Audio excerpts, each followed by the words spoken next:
অনেক দিন থেকে কাজ কাম পাইনি, ধান্দাবাজিও পাইনি, টাকাও ইনকাম করতে পারিনি। দেখি এই বাড়িটা যাই দেখি।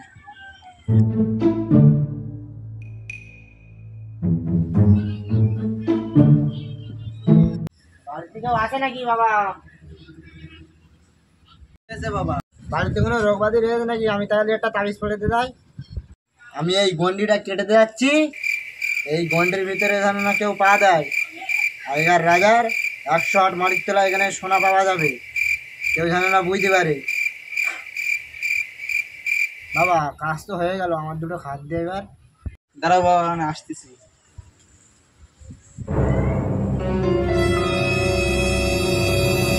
বাবা দুটো মুড়ি দিলি, তাই সন্দেশ ফন্দেশ কিছু দিলি না, একটু ভালো হতো।